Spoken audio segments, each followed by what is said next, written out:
Hey Schmoville, hope you all enjoyed this week's show. Here's a fun segment where we talk about our favorite movies of 2016 so far. And be sure to check over our friends out at Loot Crate. Every month they put out these specialized crates that vary month to month with these awesome themes. So be sure to check the link in the description below for more information. Enjoy. We're getting towards the end of the year. It's time to look back, start making some lists, some best ofs, some worst ofs, some things Jeremy didn't see, and things I never would see. The movies from 2001. Yeah, have a little discussion about our favorite movies of 2016. And guys in the room, Ace, you can jump up there too. RB3, Copster, I want to get your opinions. I want to know what Cody's is. Cody, stay in that seat, Cody. No, if someone else can press the buttons, Cody can talk too, unless we have a mic set up over there. So, let's just start throwing stuff out there. I'll start with you, Jeremy, because you have a leather jacket and you're sitting across from me. Okay. So that inspires some sort of confidence in me. I try to. This is all the facade, by the way. That's what I call it. The facade. Looking back, what do you got? Some favorite movies of this year. My favorite animation, I'm stuck between, I need to watch both movies again. Kubo and the Two Strings and Moana. I think for animated, those are my two contenders for best, but I don't know which one is best yet. And I got to figure that shit out quick because the end of the year is coming and so is the top 10 list, so I got to find out which is which. Yeah. So that's for animated anyway. For animated, but we're going to discuss that a little bit too. But what do you got now for one of your a live action? Live action that I didn't. I should have taken notes. You should go to Stuckmann on that. And I'll come back. Chris Stuckmann, who's prepared with notes. You're now my favorite YouTuber. Oh, you do realize I told this to everybody when John was like, "Hey, do you want to come to LA?" I was like, "You realize I'm the most unprofessional person I know," and he was like, "Come on down." I was like, "Okay." That's not true. That's not true. When I produce movie games for you, you are very professional when it comes to organizing your socks. Don't tell them that. Yeah, my sock game is always on point. Sock game, sock game from the ankles down. I'm great. Stuckmann. What you got right now?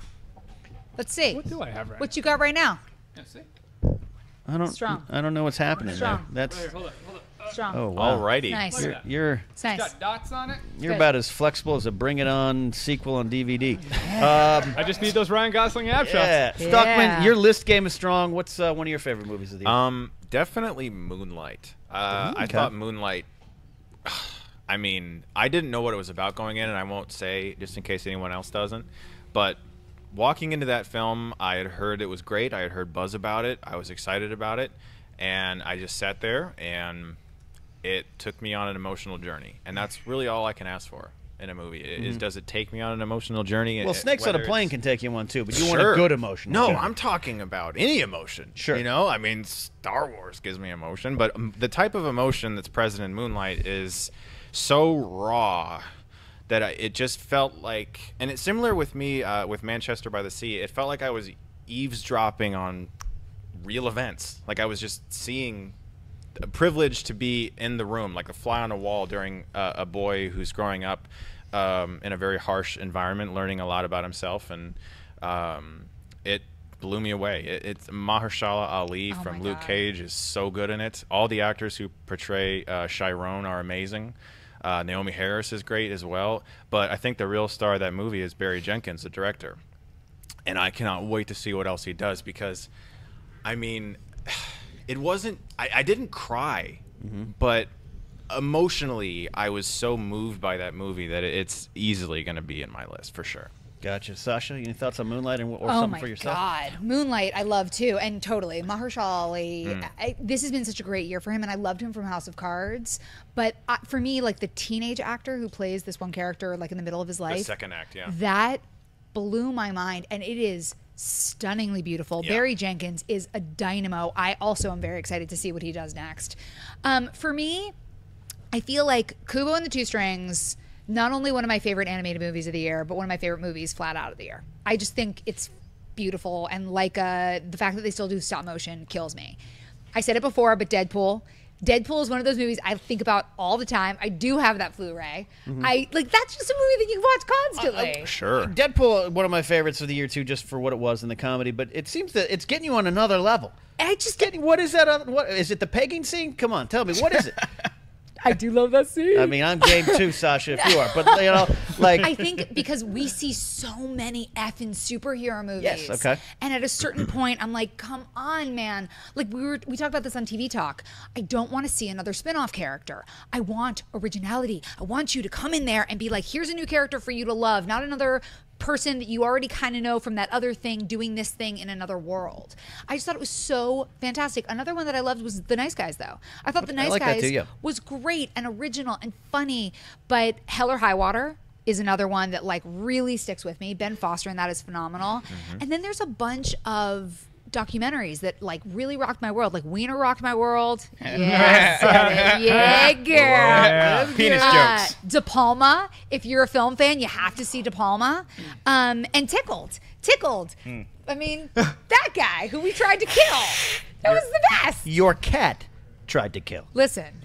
Swayze keeps his pimp hand strong. All right. And we're still sorry about that. I got a couple. You got one? I do want to come back to Deadpool because it's an interesting discussion to me. But yeah, I feel like Deadpool's going to be on a lot of people's top 10s for sure. Yeah. One that I really surprisingly liked, directed by Mel Gibson for you, Sasha, is Hacksaw Ridge. Yes. I really liked Hacksaw Ridge. Incredible movie. Yeah, because I thought Sasha's literally I'm like, listening. I'm listening. You're doing a lot of assumptions there. I was listening. I'm sorry. I was thinking, do I have any more water in my cup while I was listening? No, I really liked Hacksaw Ridge. I thought Garfield was great also. And Arrival was one that I surprisingly loved. Arrival. Yep. I was like, I thought Arrival was going to be good. But the last part of Arrival, when it all comes to, I mean, you can't talk about why you love Arrival without spoiling Arrival. So out of respect, I can't do it. Totally. But I thought it was brilliant and in a weird way makes sense. Yeah. And I thought that was super compelling. Yeah. I love Arrival. That actually, I mean, it's up there. I haven't seen it yet, but it's a Mars Attacks remake, right? Yes, it is a Mars Attacks remake, but Jack Nicholson is played by Jeremy Renner this time. Oh, got it. And Natalie Portman's played by Amy Adams. See, the ending is that they actually do play Grandma's music, and it makes all the aliens explode. Dude, that movie is so good, and I saw it twice. Have you seen it a second time yet? When you see it a second time, you notice everything. Yep, Dude. I saw it. I actually didn't That review movie it is until I great. saw it a second time. Yeah, it is one of those. I saw it movies. once, and I was like, I can't do it. I got to see it again. Denis Villeneuve is so effing talented too. Yeah. See, that's the thing. It didn't really surprise me that it was so good because I loved Prisoners. I loved Sicario, Insandi. I loved Enemy. I feel like, and so I went into that being like, this is gonna be good, probably. But this is, and it was, along with the director of Gosling's Abs and Whiplash. Like, it's one of those things where do you go into his movies now like, is the axe gonna drop on this? Exactly. I get nervous. You get super nervous about that. But the arachnoid thing in Enemy totally reminded me of the aliens that we see in this. And I was like, is this a crossover feature? And actually, is this all happening in Ryan Gosling's head? Which brings me back to Duck Hunt. Call me Nintendo. I want to go over to the Wanger table. We got some of the Wangers representing there. Thoughts on the movies brought up now, and I want you. That's a lonely table. Oh, that's the most.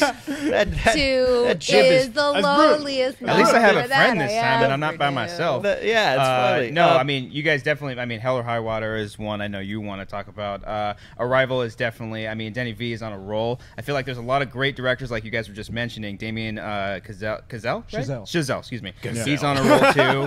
That was close. And I love you, Copster. One of them, one that I saw recent. I mean, I've talked about The Lobster a lot on the show. A lot. I mean, that's still hands down my favorite movie of the year. But a lot of really great unconventional filmmaking this year, and one of them is Swiss Army Man. Like absolute, like batshit crazy, completely out there. I cannot recommend it to, I don't know, normal people. Like, I just don't think everyone would really go for that. Like, I wouldn't be like to my mom or dad, you guys want to see Swiss Army Man? Yeah, what's it about? It's a farting corpse. No, I'm out. They automatically. But that's definitely one. And another one, recent one that I just saw was Edge of 17. Yeah. Holy shit. Wow. I didn't know anything about this movie going in. And I don't know if I've seen a movie this year that has got me more on, like that is like that me like that this movie gets me. Damn good movie. And it's that whole thing of just an old soul and in this type of generation that we're in. I feel like I resonated a lot with that main character, and I really enjoyed it. And everything about that movie is fantastic. So yeah, those are two of my favorite ones. Ace. Yeah, I mean, there's been a lot of good movies this year, and I haven't seen probably as many as you guys. I still haven't seen La La Land, or I'm excited for Silence, the Martin Scorsese movie. Oh yeah. But honestly, I saw this one recently, but a few weeks ago I saw Nocturnal Animals.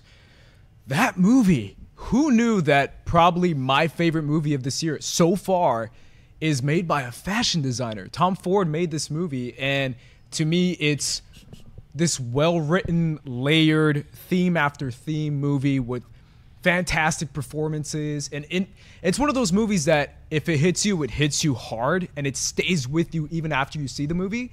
Or if it doesn't hit you, then it doesn't hit you. But to me, it just hit me. And it's such a great movie. Such a great movie. I just saw it last night, man. And similar to what you were kind of saying, I feel like that's going to be one of those movies where a lot of people go to it and they're like, well, that sucked, and they just walk out without thinking about it, you know? Yeah. Because there Like is the Phantom Menace? Sure. Yeah. Where are you taking them? To Coruscant. It's a great scene. Probably the best scene in the movie, I should say. No, but with Nocturnal Animals, it really is one of those movies where you start like making lists and you're like connecting the dots and you're like, oh my God, all these stories, they kind of just, and once you start thinking of it like that, it makes you want to see it again. And like Arrival, I felt like I had to see again before I reviewed it. And I saw it twice. With Nocturnal Animals, I wrote on Twitter, I was like, I might have to see this 3 times because it's just so in depth. Like, back me up, man. Like, it's just so Yeah, it has to marinate. crazy layered. Sure. Yeah. Are you saying for him to back you up or me to back you up? If someone back both you of up, you. Yeah, Both yeah, of you. You do need to marinate on that. There have been 2 movies that I've waited a week before I actually reviewed it. I'm like, clearly you have to wait a week because when I reviewed Interstellar, I watched Interstellar. An hour later, I reviewed Interstellar, and then now I'm like, I should have waited a little bit before I reviewed Interstellar. What did you at the time? What was your review? No, I mean, I was like, I liked it. It has problems. A good time, no alcohol required. If you had had a week, what would you have done? I would have certainly watched it again. I would have, yeah, it would have connected with me the overall concept rather than the nitpicky things that I was like, oh, I didn't like that. I think the end is still a little weird. Like, love transcends space and time. I'm like, that's still, I don't get that. Ken, back me up I on just that. agree in Yeah. general. Yeah, just fuck that. Unless But, I see La La Land. But all in all, how they did the representation of the dimension of space-time was really fascinating, really well executed. It was a bit when she was like, oh, my ghost is in my room. I knew what that was for some stupid reason. I just knew because I watched a lot of Through the Wormhole with Morgan Freeman. I don't know. But it was one of those things where people online were like, you just didn't get the movie. I'm like, well, fuck you. And then I was like, maybe they're right. And then, and so I really started to get into that and into that realm, and I really enjoyed it. So it was a lesson for this year, where when my knee-jerk reaction was like, wait a minute, give it a little time. The internet will still be there, and so you take a breath, and then you give it time to marinate, and you kind of more see clearly what the director was going for, and so it's a good lesson to learn. So Exact wait, what were same the thing movies? with me. You didn't say the movies that you let marinate. Oh, it was Nocturnal Animals, and this one other one I waited a week to watch really recently that I can't think of because you asked me right. Hold on. I think it was Arrival, right? You're great on the fly, Jeremy. It was a right. Yeah, I think we were talking about. No, You were it's gonna- the ADD. You were going to say... No, it was the same with me with Interstellar, actually, because everyone in LA got like the super early screening, and in Ohio, if you live near a 35 millimeter theater that had the equipment to display a film like that, it would be 2 days earlier because he wanted to release it 2 days earlier on film. That was like his thing. So I actually drove to Pittsburgh to see it, and I ran home and I was like, gotta do this review, and I was like, this is a really good movie. And then I ended up seeing it like four times in theaters. Because I just kept thinking about it, and I kept thinking about it, and it ended up being on my best of the year list. And so, yeah, it was the same with me. Like, it was like, you gotta sometimes. So this year, I've been very careful. I've been like, you know what? Let's just. You don't always have to be first. You don't always have to be out of the gate. You know, let's just try to be. It took us about half a decade, It Chris, did, but yeah. we learned how to do it. Can I tell a really We know fast how to do Nocturnal those Animals videos, story? don't we? So, Videos. Nocturnal Animals shot in San Francisco for a certain amount of time. Okay. I was home. It must have been last year for Thanksgiving. And me, my mom, my husband, my dad, we go out to this fancy dinner at Chez Panisse because we're like, we're going to treat ourselves. We're sitting there and the food's really good and we're eating. And about halfway through, my mother goes, oh my God, I'm farting so much. Marty, did you bring the Gas X? And this head turns over. It's Jake Gyllenhaal, who was there shooting Nocturnal Animals, and like my mom had seen him on the way in and had been like, Jake Gyllenhaal. Yeah, I'm like, yeah, you heard that. Things your mom screams at Chez Panisse. I'm so glad you brought the gas axe. It was the best. That is a story that I would hold on to forever. When you think Nocturnal Animals, think my mom tuning. To me, Gyllenhaal gives a great performance in that. He does, yeah. Shannon and Aaron Taylor Johnson as well are great in that Michael movie. Shannon is one of my favorite supporting characters of this year in that and movie. Loving. So Him good, and dude. that. Amazing. in So that movie. good. Yeah. Michael So Shannon good. is always MVP. It's true. RB3, you're shaking your head over there, but what's in your brain rattling around? I haven't seen Nocturnal Animals yet. Far and above my favorite movie of the year is Arrival. For me, that's the only thing I would, out of this Schmoes scale, that's the only 100 I'll give for anything I've seen so far this year. I think that movie's pretty much perfect. I had some major problems with, you guys were just talking about Interstellar. I had some major problems with that movie. I felt like what Arrival did was take like all the problems I had with that movie and just fix them in a certain, like it relied on more of a character psychology than this overarching emotion that was just pandered by this exposition or whatever. But that's Interstellar. But for me, Arrival was just a perfect movie all around. One movie that wasn't mentioned yet was Morse from America. Not a lot of people saw that. I thought that movie was great. That's one of my favorites of the year. Great coming of age story. It's kind of like almost the opposite of Edge of 17 in a way, where that's more of like this American girl, and then Morse from America is about this African-American kid who's living in Germany with Craig Robinson and his dad. It's kind of like it's a great movie, great relationship between the two characters. So I totally second that, and it was such an interesting year for Craig Robinson because he had that and he had his part on Mr. Robot, and it totally shifted how I see him. I think for a really long time I was just like, he's the funny guy. He's got depth. He's got so many layers. He's super talented dude. If it wasn't such a crowded year, I would say he deserves to be nominated for Best Supporting Actor from that movie because he just stole the show, and the kid who played Morris was great too. Yeah. So yeah, so that's one of my favorites. We're going to talk about least favorite too because that's just kind of fun. But anything quickly going around the table that we're not getting to yet that you still want to talk about, Chris? Deadpool, you mentioned, is definitely going to be on mine for sure. I think Deadpool is literally the best Deadpool movie they could have made. Like, it's perfect for Deadpool. It's perfect. I love Deadpool too. Everyone seems to. I have not run into anyone who didn't like Deadpool for very different reasons. Sure. Is that going to fade over time because the comedy won't don't last? think so, Or- because I have the a- structure of the story. We know they even make fun of it. Is simple. It is a superhero movie. But I have the way they approached it. I'm sorry. Go ahead. No, go for it. Go for it. I have an ultra conservative friend who's very like I'm violence, all right. Oh, language. I don't know. Violence is bad. You're friends with the Penguin? And yes, yes. Also, I'm friends with Conan O'Brien's impression of a nerd. Oh, great. Because he always does that. You're like, All right. So anyway, your friend Conan. he loved it. He loved Deadpool. He loved it, and he is not so. He was like, I don't know, there's a lot of violence, and I was like, just watch it, and he loved it. So I think a lot of people. I think it'll stick. You guys over there, Ace, RB3, you're young kids still. What grabbed you with it? One that came out. Oh, you talking about Deadpool? Well, still? no, specifically Deadpool. Then I'll talk about something else with you, Ace. Yeah. Okay, yeah, Deadpool was a lot of fun. It was one of the most just genuinely fun movies that came out this year, and I felt like the small scale of the movie gave the director and the writers the opportunity to focus not on, because when we see superhero movies, nowadays we see ensemble pieces. We see so many characters that they're trying to divide their focus on which character. For this one, you felt like you got to know Colossus a little more. You felt like you got the vibe of Negasonic Teenage Warhead. And obviously, you felt like you really, really know the character of Deadpool now. And I think that's such a great concept that we don't have to make these huge budget superhero movies. We can make small superhero movies and make them some of the best of the year, if not the best of the year. So, well said, RB3. I like Deadpool a lot. I kind of said last time on the show, it's my number 3 favorite superhero movie of the year, but I would still put Captain America: Civil War. That's definitely in my top 5 of the year in terms of overall films.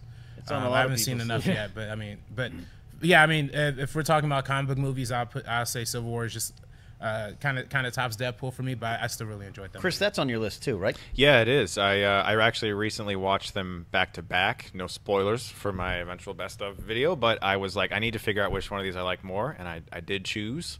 And it's tough though, because say what you want about how many comic book movies we're getting and everything.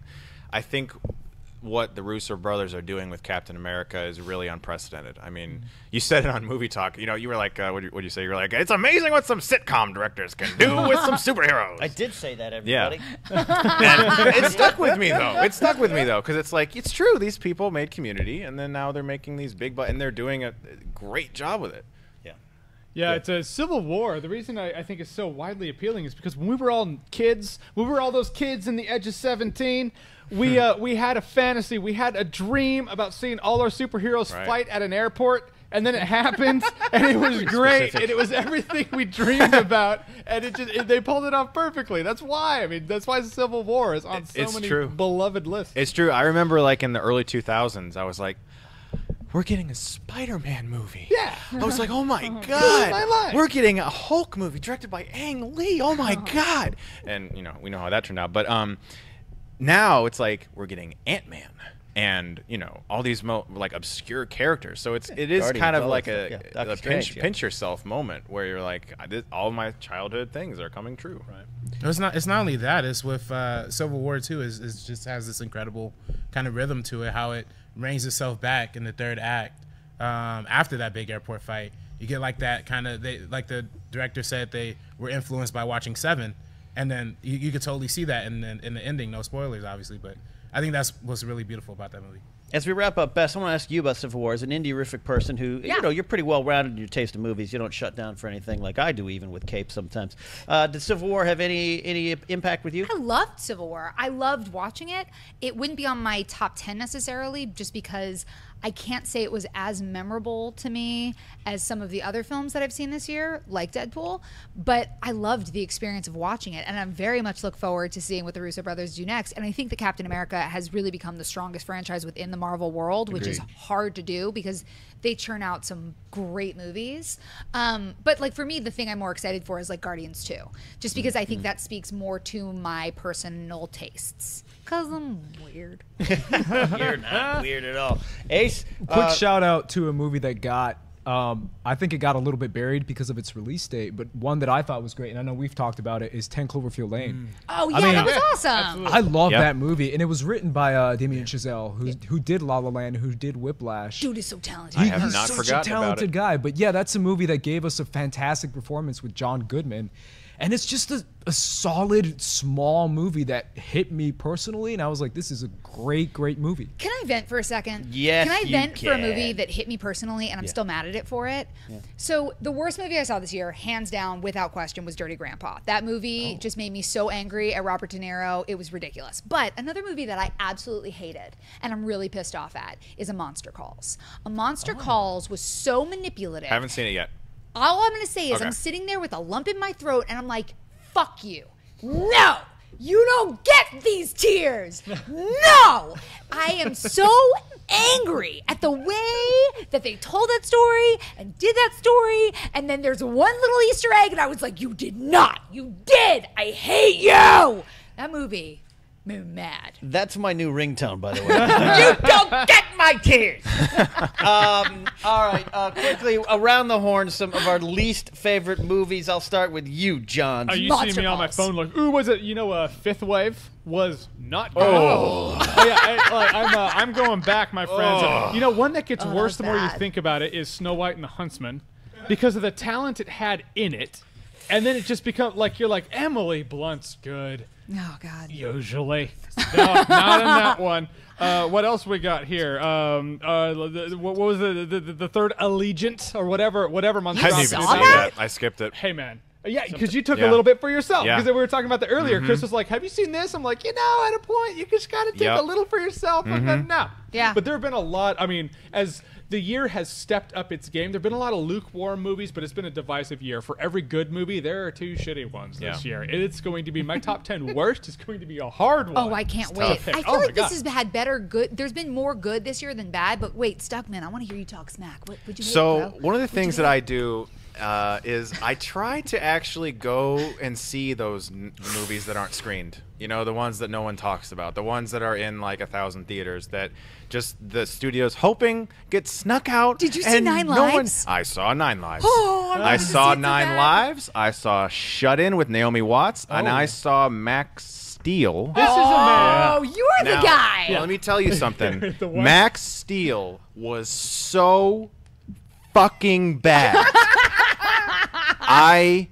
I was the only one in the theater. Yes. I literally was the only one. So about 10 minutes in, when I realized what type of movie I was about to get, I grabbed my phone. I started taking notes. Yes. I took notes on every fucking thing that happened. And I made like a 12-minute spoiler review because I was like, none of you want to see this. I love Nobody when wants to Stuckmann see gets this. aggressive. Nobody I wants to love see when this Stuckmann movie. gets mean. And there was no wanna one see else it. there, so I didn't care about my phone being on. Yeah. So it was bad, but was it Gods of Egypt bad? Oh. Yes. Bad on a lot of different levels. That was bad. God's Egypt was Ken, bad too, You man. got to give us one. One movie that I really didn't Really like. hated, yeah. Fantastic Beasts and Where to Find Them was one of the most boring Wow. things I've ever seen. I do not agree with you, Sorry, Kenneth what? Knapsack. Really? Really? You don't agree? You got first of all, you got a main character who's almost non-existent. He's anti-charisma. He takes no responsibility for casually losing all the animals that could possibly destroy New York City. And just, I lost 25 minutes in. I was like, dear God. Hey, and I had to can stick to the totally rest. understand. A friend of mine has no interest in the wizarding world. I've seen all and, 7. I've gone to Universal and had butterbeer. I'm in, baby. I'm in. I like trying to date Slytherin girls. It's fine. Yeah. Nice. But You know I'm a It didn't- Slytherin, according to Pottermore. are you hitting on me? Because it's working. According I to Pottermore, said you're attractive. I asked what the website asked why I did a thing for my Patronus, and it simply said RB3. Oh, I want to be You're in that in, man. house. I'm just saying. That's a good Oh, I house. want to be saying. in that house so bad. I'm going to close with Sasha on least favorite because I think. said it. Well, we'll come up with another one because I want to close with you. Ace, hit me with one of your least favorites. You know, since I do not review movies for a living, I try to avoid bad movies. Yeah, you're we do it for you. Yeah, So So you have I a try lot not to more watch bad IQ than movies. us. For me, probably the most disappointing movie, necessarily not bad, but just it's not a great structured movie. But Suicide Squad to me was disappointing. So that's mine. Yeah, absolutely. RB3. Far and away, Independence Day Resurgence.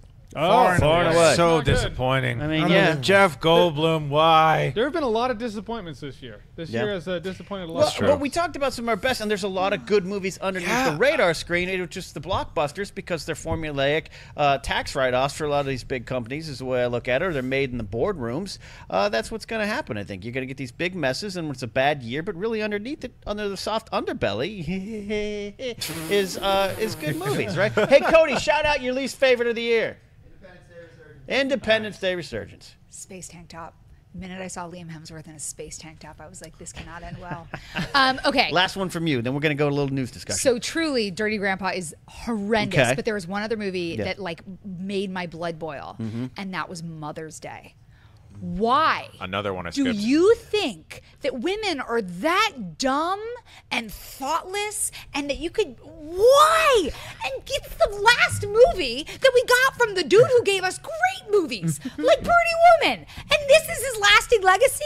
Mother's Day was a steaming pile of shit that they asked all women to step in, and to that I say no, sir, no. Well, it's a shame because Gary Marshall, I mean, the guy had a good legacy, Legendary. of strong women-centric films, you know. And then he started making the Valentine's Days Yeah. and the New Year's Eve's Yeah. and the Mother's caca. He was making his own Marvel Cinematic Movie Universe pissed when it me came to like I skipped that holidays. Movie sucked. A massive, dirty. All right, so ugly that is some of our massive, dirty, ugly, and some of the best stuff we got going on here with the discussion of best of the year and a little bit of the worst of the There's year. our channel, and there's other things right over there. You like that, Mark? I do, Christian. Good.